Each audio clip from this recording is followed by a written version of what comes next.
오늘의 사연 지금 바로 시작해 볼게요. 5년이나 된 이야기입니다. 그때는 뭐가 그리 싫었는지 결혼해 보고 나니까 선배가 왜 그랬는지 이제는 충분히 이해가 가고 넝쿨째 굴러온 행운을 제가 스스로 쳐내려 버린 게 아닌가 하는 생각이 듭니다. 예전부터 오래 알고 지낸 선배가 한 분 있습니다. 그때는 제가 총각대였고 선배는 결혼을 했고요. 저도 직장이 생기면서 자주 찾아보지 못했는데 직장 생기기 전에는 이 선배뿐만 아니라 형수님하고 같이 해서 자주 만나 시간을 보냈습니다. 그런데 오랜만에 선배가 먼저 저한테 오랜만에 술 한잔하자며 연락을 해왔습니다. 오랜만에 만나는 선배라 그런지 조금 기대도 되더라고요. 동종업계에서 일하는 사람이라 이 일 관련해서 경험적으로 배울 만한 것들이 있었고 그때쯤 저도 직장에서 자리를 잡고 있느라 물어볼 게 좀 있었습니다. 약속 장소에 도착하니 선배는 형수님하고 같이 자리에 있더군요. 형수님하고도 잘 아는 사이다 보니 불편할 게 없었습니다. 저랑 선배가 하는 일이 서버 쪽을 관리하는 일입니다. 유지보수가 중요한 일이기 때문에 가끔씩 일이 생기면 회사에 불려나가야 할 때가 있었어요. 그런데 마침 선배 회사에서 시스템이 먹통이 되었다며 선배한테 연락이 온 겁니다. 선배가 전화로 이렇게 하라 저렇게 해봐라 지시를 하는데도 전화상으로는 해결될 기미가 보이지 않더라고요. 저도 그쪽 일을 하다 보니 어떤 상황인지 이해가 가고 선배가 전화로 지시하는 것만 봐도 공부가 되었습니다. 그런데 동무지 유선상으로는 해결이 안 되는 일인지 선배가 잠깐 회사 좀 빨리 다녀올 테니 둘이서 마시고 있으라고 하고 자리를 비웠습니다. 형수님하고는 이미 잘 아는 사이였지만 막상 둘만 있게 되니 뻘쭘했습니다. 단둘이는 있어 본 적이 없거든요. 형수님은 약간 범접하기 힘든 포스를 가진 분이었습니다. 저랑 동갑이기는 했지만 전혀 다른 세계에 사는 사람 같았거든요. 공부도 잘했고 해외에서 석사 학위까지 받아온 사람이었어요. 배운 여자에다가 세상에 힘든 일이라고는 한 번도 안 해봤을 것 같은 곱상한 외모를 지니고 있었습니다. 내조를 잘 아는 타입이라 제가 선배하고 자주 만날 적에도 항상 자리를 지키며 있었어요. 술도 입에 잘 대지를 않았었습니다. 저랑 선배는 한 번 마시면 끝장을 보는 성격이라 밖에서 마실 땐 형수님이 항상 정신을 차리고 있거나 선배 집에서 술을 마신다면 선배 재우고 저도 방에 자리를 깔아준 뒤에 뒷정리까지 깔끔히 마무리 짓고 잠에 들거나 하던 사람이었거든요. 현모양처가 있다면 형수님을 두고 하는 말인 것 같았습니다. 저랑 같은 나이라는 게 믿기지 않을 정도로 어른스러운 사람이었어요. 그런데 웬일로 저한테 술 한잔 따라 달라고 먼저 말을 건네더군요. 아무리 선배가 회사 일을 빨리 마치고 온다고 하더라도 왕복으로 1시간은 걸리는 거리였다 보니 못해도 최소 1시간은 둘이서만 남아있어야 하는 상황이었으니 형수님도 선배 때문에 제가 술도 못 마시고 1시간 벌 써고 있는 것보다는 저와 선배를 위해 형수님이 같이 술을 마셔주기로 한 것처럼 보였어요. 정말 속이 깊은 게 현모양처가 따로 없구나 생각했습니다. 형수님은 따지고 보면 저랑은 동갑내기 친구 사이였기 때문에 사실 저는 좀 편하게 대하고 싶기는 했습니다. 하지만 형수님이라는 관계적 특성 때문인지 어쩔 수 없이 제가 거리를 둘 수밖에 없더군요. 그래서 사실 그간 선배와 같이 시간을 보낸 만큼 형수님과는 따로 접점이 없었는데 그날에 참 많은 일이 있었습니다. 형수님하고는 단둘이 대화를 단 30초도 나눠본 적이 없었는데 그날 술 한두 잔 부딪히면서 이야기를 나누니 동갑이라 그런가 이야기가 잘 통하고 코드가 잘 맞았습니다.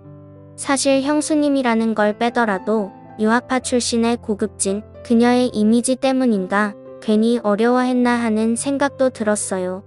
대화를 나누는 동안에는 아무런 어려움이나 위화감이 없었고 오히려 동네에서 잘 알고 지내던 동갑내기 여자친구 같은 느낌이 들었습니다. 서로 죽이 잘 맞아서 한참을 떠들었는데 시간을 보니 이미 선배가 회사로 향한 지도 어느덧 1시간 반이 흘러 있었습니다. 형수님도 선배가 생각보다 늦은 이전화를 했는데 선배는 금방 끝난다면서 둘이 괜찮으면 좀 더 마시고 있으라고 하더군요. 조금 이르게 만나서 그때가 밤 10시쯤밖에 되지 않았고 형수님은 술을 잘 못하는 관계로 천천히 꺾어 마시고 있었기에 저도 술 기운이 그렇게 오르지 않은 상황이었습니다.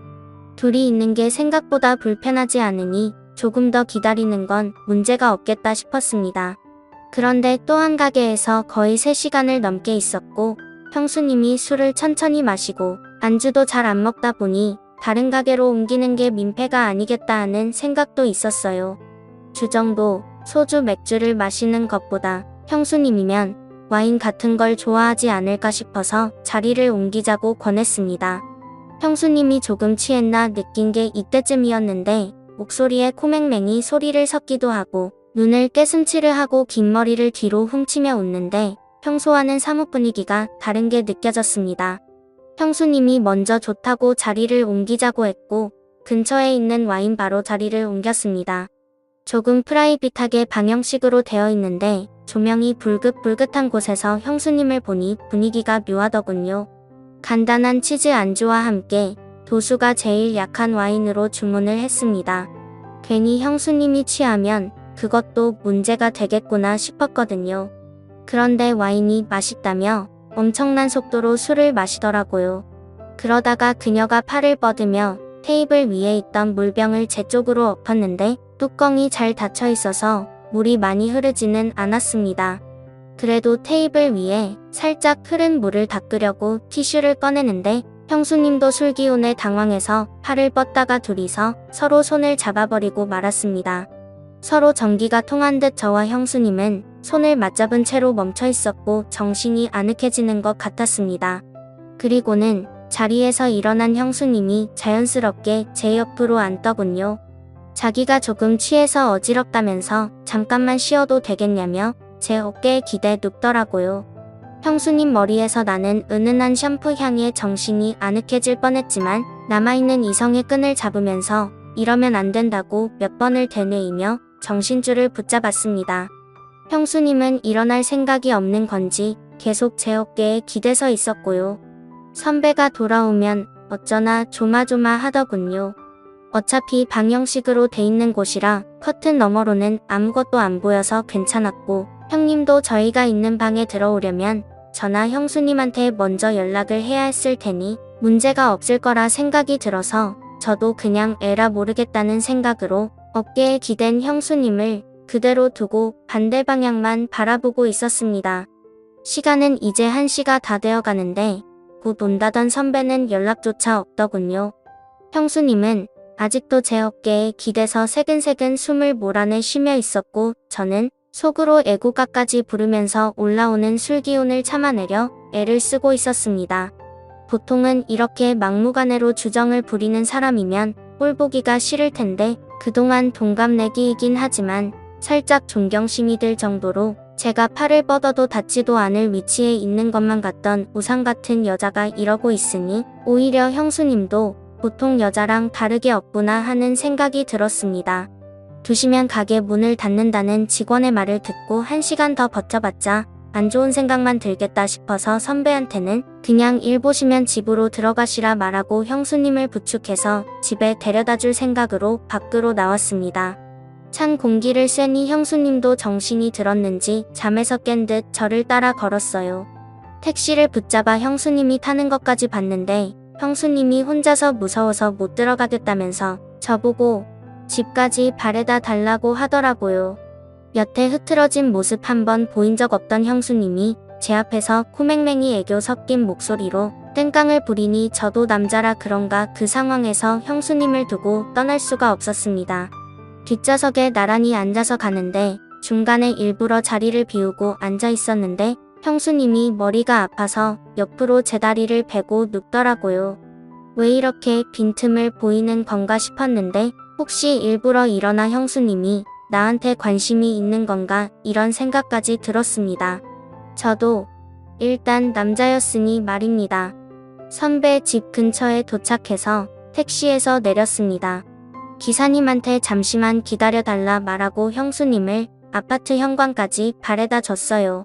그런데 형수님이 갑자기 술이 좀 깨고 싶다면서 저보고 잠깐 아파트 단지라도 한 바퀴 돌면 어떻겠냐고 하더라고요. 형수님이 제대로 걷지도 못하는데 어딜 가시냐고 실랑이를 하고 있는데 저를 기다리던 택시가 시간이 끌리니 짜증이 났는지 경적 몇 번 울리더니 가버렸습니다. 그래서 그냥 형수님을 저대로 뒀다간 동네 사람들 다 깰 때까지 땡깡을 부릴 것 같아서 형수님을 이끌고 엘리베이터에 타버렸습니다. 집에 도착하니 형수님이 여기까지 왔는데 방까지 좀 바래다 달라면서 어필을 하더군요. 안방까지 끌고 가니 자기가 지금 너무 어지럽다면서 외투를 벗는 것 좀 도와달라는 겁니다. 형수님 술이 너무 취하신 것 같은데요. 하고 제가 한 걸음 뒤로 물러서 저는 이만 가보겠다고 하고 제 갈 길을 가려고 하는데 침대에 눕혀놓은 형수님이 어느새 저한테 다가와 제 뒤를 끌어안았습니다. 선배한테 집으로 오라고 연락까지 해놓은 상태인데 선배는 분명히 집으로 돌아올 테고 그 상황이 두렵고 불편하기만 했습니다. 하지만 이 상황은 피해가지는 못할 것 같고 형수님 또한 내 생각에는 제정신이 아닌 것 같은 상황이고 대충 장단만 맞춰주다가 잠에 들면 이 자리를 재빨리 빠져나와야겠다는 생각을 했습니다. 자꾸만 불을 켜고 오라고 하는 걸 눈뜨고 볼 수가 없어서 불 꺼진 상태로 형수님을 도와줬습니다. 어두컴컴한 방 안에서 달빛 같은 옅은 조명 때문에 오히려 불이 환한 것보다 더하다는 느낌이 들었습니다. 그때는 정말 저도 더는 참을 수가 없겠더라고요. 그래서 형수님을 확 밀치고 저는 가보겠다고 하고 후다닥 도망 나왔습니다. 그 고상하고 조용했던 내가 알던 형수님이 맞나 싶더군요. 엘리베이터가 꼭대기층에 가 있어서 한참을 기다렸는데 혹시나 형수님이 따라 나오지는 않을까 콩닥콩닥 심장이 뛰더라고요. 평소에 형수님을 현모양 저의 표본이다.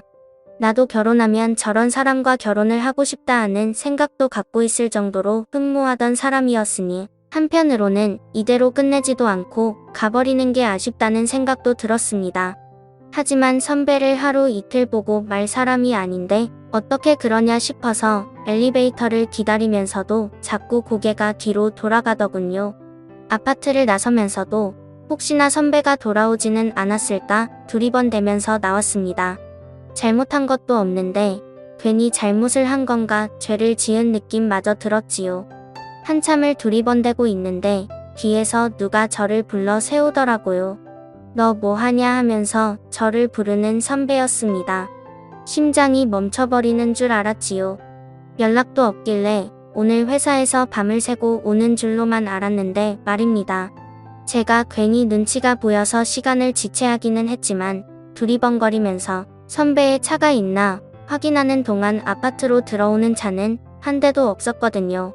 그런데 어떻게 선배가 여기서 저를 불러 세우는 건지 싶던 찰나에 선배가 저한테 왜 한참 좋다가 그냥 가는 거냐고 하면서 무슨 문제가 있냐고 묻더군요. 그때까지만 해도 선배가 무슨 말을 하는지 몰랐습니다.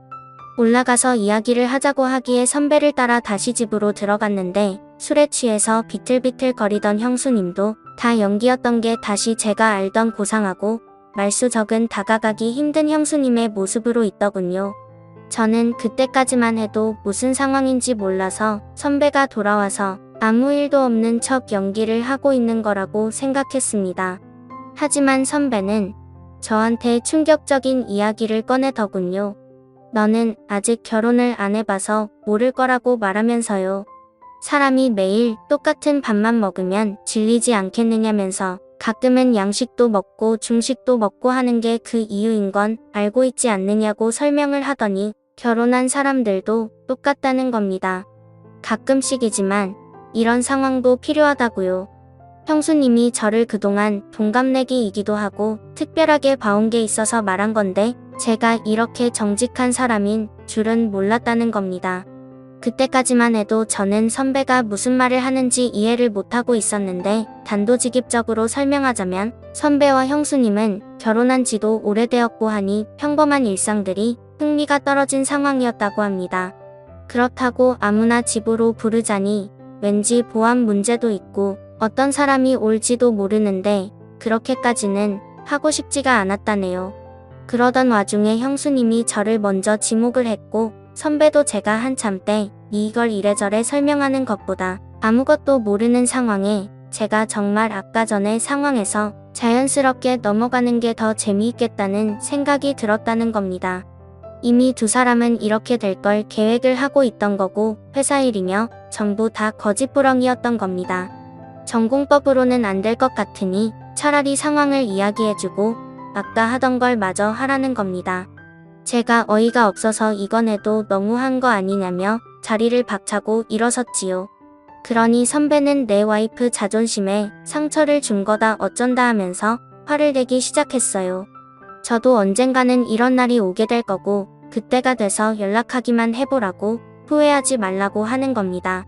두 사람이 짜고 이미 저를 가지고 장난을 쳤기에 기분이 엄청 나빴습니다. 두 사람 심심풀이 땅콩이나 마찬가지였던 거죠. 오래 알아왔고 신세를 많이 졌던 선배와의 인연은 거기서 끝났습니다. 그렇게 5년이나 지나게 되었고 그 사이에 저는 결혼도 하고 한 아이 아버지가 되었습니다. 그리고 요즘은 선배가 그리고 형수님이 왜 그렇게 한 건지 충분히 이해가 갑니다. 그때는 제가 정말 그 어떤 유혹에도 넘어가지 않는 자랑스러운 사람이라고 생각했는데 선배와 똑같은 처지에 놓이고 나니 저도 모르게 일탈을 꿈꾸게 되더군요. 이제는 이해가 됩니다. 그리고 그때 아무 행동도 하지 못했던 제가 다 부끄럽고 바보 같다는 생각이 드네요. 오늘의 사연은 여기까지입니다. 긴 사연 끝까지 들어주셔서 감사합니다.